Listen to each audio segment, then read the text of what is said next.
Today's episode is presented by Lodestar, the fee experts. Hi, everyone. Welcome to this week's episode of Lodestar's Lending Leaders. Our guest today is Leora Ruzin, CMB, AMP, founder of Ruzin Creative. She's also, as listed on LinkedIn, Army veteran, thought leader, lending executive, writer, speaker, and entrepreneur. So hopefully I got all of this correct, Leora. I'm really excited for this conversation because it's just a whole wealth of experience to draw from. Thank you. Least of all the mortgage experience too. Right, just, because that's what we're doing, right? Yeah, exactly. It's called Lending Leaders for a reason, but I think we can just strike out the lending in some cases. So especially sure. So, coming from the Army, what got you into the mortgage industry? Like most people, I got in completely by accident. So when I got out of the military, something that was really difficult for me was finding my footing after getting out of the service. And this is something I've talked about before. I think that there is a lot of work that needs to be done in preparing our veterans for civilian life. Many times they're, when they decide to leave the military, they're given a one-way plane ticket and nothing much else. For me, I was pregnant at the time when I got out of the military, and I couldn't even get a job at McDonald's. And so I really had to sit down and start figuring out what I was going to do with my life, because I realized that no one was going to help me. And so I decided to get my accounting and business management degree. And so my background is accounting and finance, HR, payroll, all that good stuff. And that's how I ended up in the mortgage business. I took an accounting job for a mortgage company in Aurora, Colorado. And the rest, as they say, is history. I've always been a sponge for new information. I like to learn everything that I can about a business that I'm working for. And so I just started learning more about the nuances of the mortgage industry at this company. And within a 5-year time frame of me being there, I was still doing accounting and payroll and HR in addition to running their closing and post-closing and secondary departments. And just from there, it's just kind of morphed into where we are today. And it's, almost a shame that accounting and finance background prepares you better in some cases than you serving our country in the military too. Yeah, it does. But I would say that there are aspects of what I learned in the military that stay with me forever, which, is teamwork and loyalty and dedication to my job, no matter what that is. And just always making sure that my team is with me no matter what. And so I appreciate and am grateful for what I learned when I was in the Army. And I think, unfortunately, this might be a Navy reference too. My in-laws are a big Navy family, and I think it's the 7 Ps. It might be a Navy thing. I don't know if you've heard of it. I think it's like definitely not an Army thing. It's like pre-perfect preparation prevents piss poor performance or something like that. I like it. I might have to adapt that. Army Navy is a big game every year in our house. So can understand that. Definitely. Yep. So now we had connected. I think I actually sent something on LinkedIn about job interviewing, and you were very vocal about changes in the mortgage industry. Lots of people being laid off over the last year, and I think you've pivoted from that point now going into the kind of content focused space. So what are you doing? Tell us a little bit about what you're doing now with Ruzin Creative, because it seems more different than the two things that you just mentioned too. Very much so, but it's still very, very mortgage focused and finance focused. So I got laid off twice in 2022, and the second one was right before Christmas. And I came to this realization that I love this mortgage industry. I'll always be working in it in some capacity.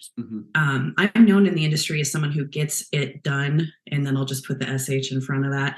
And I'm a change agent. I come in and I find out what's wrong with the process, procedure, whatever, and then I come up with solutions to fix it, streamline it, make it more cost effective. And I've realized that that's what companies do with me. They hire me, I come in, find out what the issue is, I fix it, and then they're like, that was great. Yeah. Bye-bye. And then they let me go. And so I was like, why can't I just do this for Right. myself. And then just I can set my own terms. I can decide who I want to work with. I set the price, I set my hours.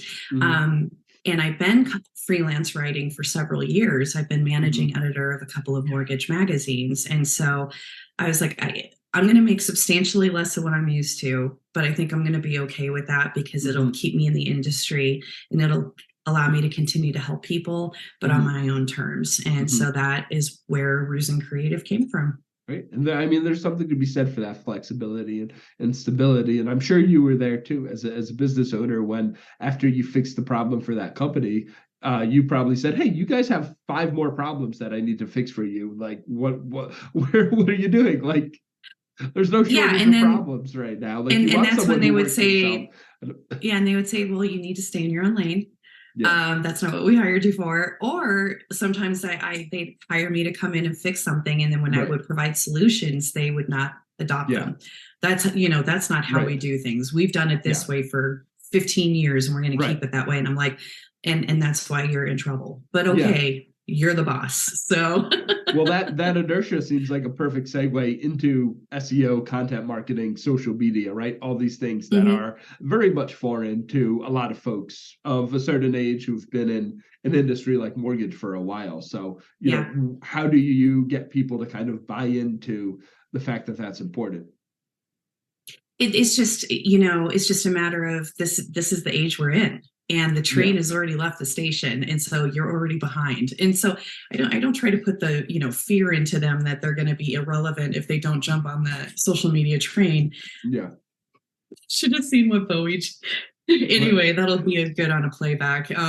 He just started. I just saw your cat pop up. Yeah. Like Bowie. Anyway, that's Bowie. That's the other one. Yes. So I provide them with, tangible, actionable content that is easy to adopt, that will give them, the results that they're looking for. And for me, it's always been about leaning into what you're good at. And so you might be a loan officer and you're just not good at talking in front of a computer or anything like that. And so find other mediums that will work. You can still do video, but maybe do some cartoons in front of it or do voiceover stuff. So you just have to get creative with it and see where it fits within their niche or what they're trying to accomplish. Or some people can blast out paragraphs after paragraphs of written content, right? And other people, it's like nails on a chalkboard trying to do that. Exactly. So you have to know your medium and you have to know your audience. For me, I can do both. I can do the written stuff. I can do the audio stuff, but don't ask me to transcribe a webinar. Not going to happen. I'll send it to some AI tool to do it for me. But and that's the other thing is just people don't know what tools are out there. And how easy they can be to adopt and use. Well, I mean, you have the best one in your hand half the time, right? Like the fact that you can do everything you need with your phone. And now we have the advent of ChatGPT, which has been a game changer for me. As a content writer, I can just type in, give me some ideas on things I should write about in the mortgage industry. It'll spit out a whole bunch of stuff. Oh, interesting. Or I can, there's so many different things that content writers can use ChatGPT for. At the beginning, content writers were like, we're going to become obsolete with ChatGPT, but that has been proven to not be the case. Sometimes the content that it spits out is inaccurate. It's missing that human, that human voice. And so I don't think ChatGPT will eliminate content writers. It's just it will enhance the content writing process. And that's the thing. When people are like, I don't like change, I don't like this new thing, you can't be afraid of it. You just have to lean into it and figure out how to make it work for you and not against you. To be fair, I have not been, I don't consider myself someone who's an early adopter of technology at all. So I have not really played around with ChatGPT or AI writ large. So, it's a lot of fun. You should give it a try. Just to, I mean, there's some people who like write me a rap about about mortgage rates increasing, and it'll spit out some kind of rap. It's so funny. You can get it to like tell me give me some dad jokes about mortgages, and you can actually take that and like you can make some great blog posts or social posts out of that. Now I'm just trying to rhyme something with LTV in my head. So Oh, now I'm going to have to give me a minute, but we can keep going. But Yeah. The DTF. Yeah. So funny. So if someone comes to you, right, and they say, hey, Leora, I've been doing content for a month and I haven't gotten a single lead from it. What the heck? What's your response? Well, you have to look at the content. Is it the right kind of content? Yeah. Is it too long? Is it too short? Is it relevant to your audience? Yeah. So if you're a loan officer and you're trying to create content for LinkedIn or YouTube, first of all, you have to know what platform you're using and the kind of audience. Obviously, LinkedIn is not for loan officers to find leads. LinkedIn is for loan officers to find referral partners, or to stay connected with what mortgage products are available. That's very much on the business side of things. But if you're on Instagram, that's not where you're going to want to put a 5-minute long video. That's short and quick. Same with TikTok. But if you want something that's more long form, then you do a blog post, but then you do a short snippet of it, and that's what you post on social. And there's a lot of coaching out there that helps people get into the social media fray, using it for marketing. You just have to want to do it, and there's a lot of resistance to that, especially like you said, if you've been in the business a long time and you're used to generating leads a certain way. It's just not how things are done anymore. So unfortunately, the people that don't want to adapt are going to be left behind, and maybe it's time for them to move on to another career. I don't know. Those are tough words to say, but that's the reality of the situation. And unfortunately, a little bit of the time we're in, right? How many people who got laid off in the last year in the industry may not come back to the industry in one way, shape, or form. I've heard a lot of that, and me myself. So when I first lost my job the second time, I was like, maybe it's time for me to move out of this industry. But what I have found is that, and I've talked about this on other podcasts too, is that there's definitely ageism going on in the workplace, and there's definitely this feeling that if you've been in the mortgage industry, that none of your skills are transferable to other industries, which we all know is that's wrong. It's crap. And so when I started looking for jobs outside the industry, I couldn't even get someone to look at my resume because it's riddled with mortgage and lending, and what they don't see is leadership, change management, project management, all of that stuff is transferable to other industries. I mean, especially industries that are fairly regulated too. Yeah, I mean, we're used to things being very regimented, so we have to go by the book, while also having to get creative sometimes. So I feel that we bring a lot of good skills to other industries. And helping people with the largest purchase of their lives. Sure. I don't know. Yeah. Like maybe that could be transferable to other things. Yeah, exactly. But it's getting it's getting employers to, and that's a larger conversation. Like, how do you get your resume through these applicant tracking, software? It's a whole thing. But I've definitely seen a lot of people just hang up their mortgage hat. They're like, I'm done.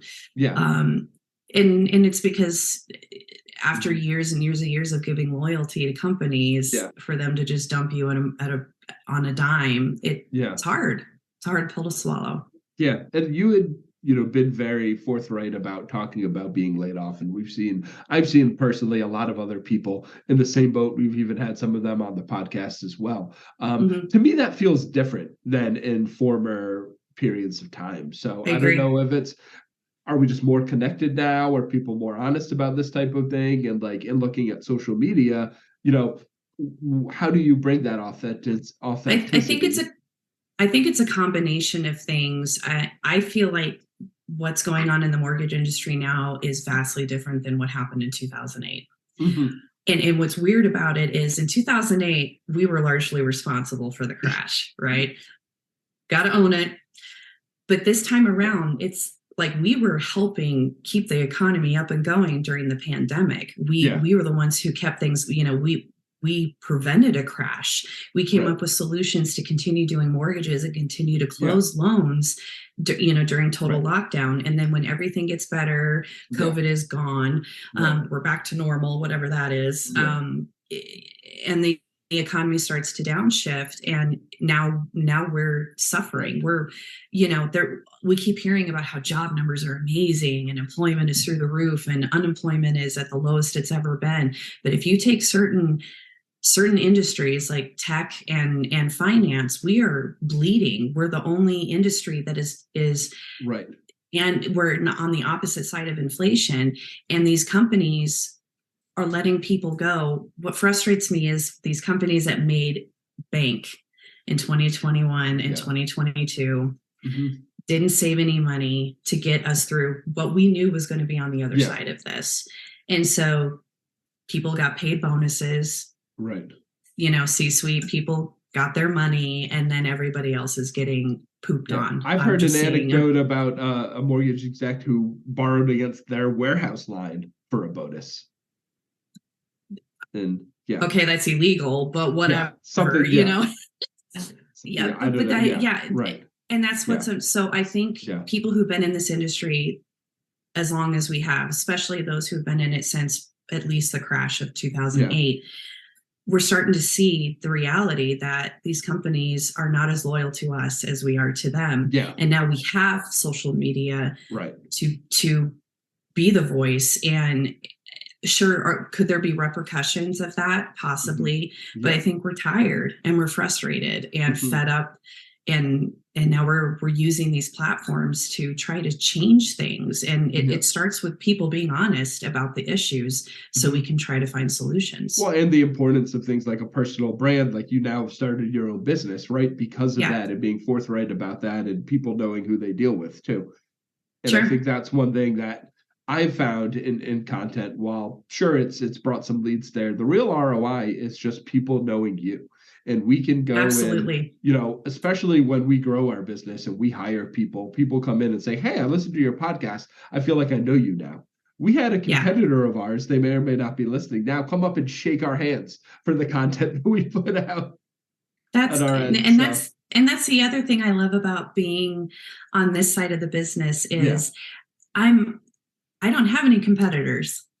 I mean, I guess I do, but I think my brand is different enough that I don't feel like I have any competitors. Could I trademark it? Maybe, I don't know. But people who know me and know what I can bring to the table and know my drive and my passion and that I will give them what they need and that I am honest about how I feel. They appreciate that because they know what they're getting. You're not selling social media coaching or SEO. You're selling Leora, right? At the end of the day, and in that way, like, no, there's not another person doing that. So I can there is no other Leora. I don't know if this industry could handle two of me, to be honest. You had talked about kind of the downturn, and now we're in a weird place. Like I'm in a CEO group, and everyone's preparing for a recession, and I was just kind of laughing in the group, being like, "Hey guys, I've been here for 9 months, so hop on in. The water's warm." Like it's exactly. We all know, and anyone who's been in mortgage knows that this is coming. So, but it's just very counter-cyclical and tough, I think, and I really connected with your point about companies that prepared and didn't prepare. And we're very much seeing on the flip side of this, like companies now in a position to continue to grow, to hire, to make investment, are the people who were a little bit more responsible going over the last year. The companies, even if their volume's turning around, they just made so many decisions in the last year, they're just not there. It's the old Warren Buffett quote, like, when the tide goes out, you can see who's been wearing a bathing suit, right? It's kind of that.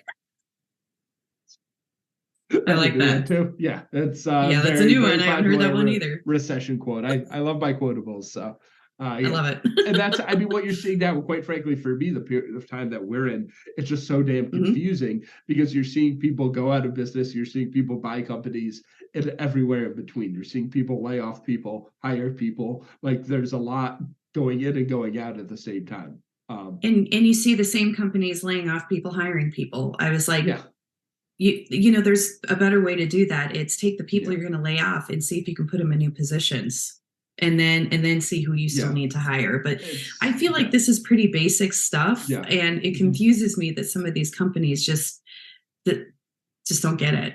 They'd rather just lay people off. Just a shame, I think, because the cost of it is so high. I was talking to a major top 20 mortgage lender, and since COVID, this was a few months ago, since COVID, they had hired 10,000 people. And at the time of talking to them almost a year ago, they had already laid off 8,000 of those. Can you imagine just the time, effort, cost of hiring 10,000 people and laying off 8,000? Like that is just like mind-boggling to me. Especially, there's the training. I'm sure a lot of those employees were remote. Yeah. So there's, the cost of equipment and shipping back and forth. And then there's, it just doesn't make any sense.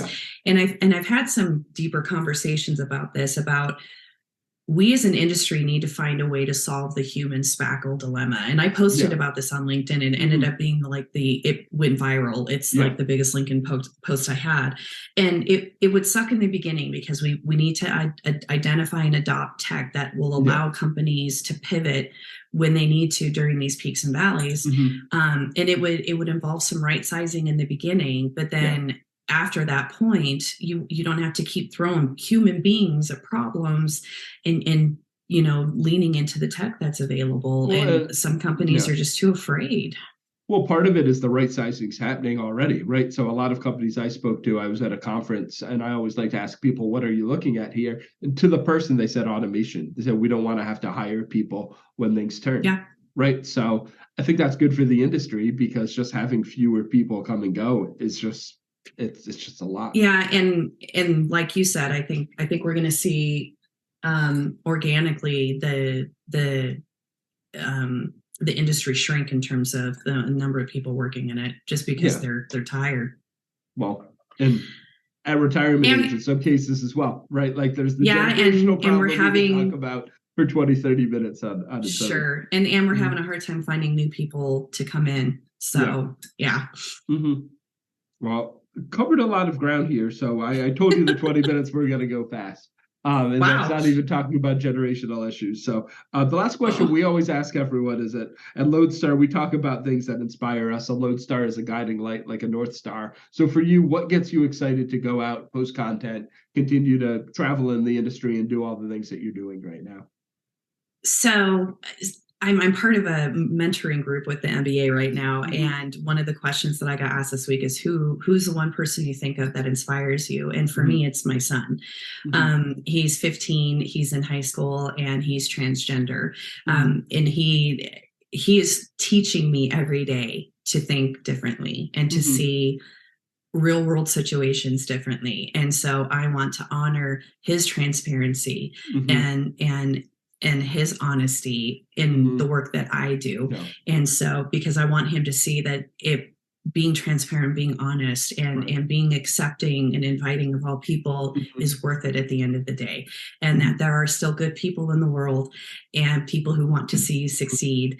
And so I just try to carry that with me when I make decisions or when I represent my company in the mortgage industry. And I want him to see that even through issues, even after losing your job twice in a year, that you can still, pick yourself back up and move forward. And that everything is an opportunity to learn and grow.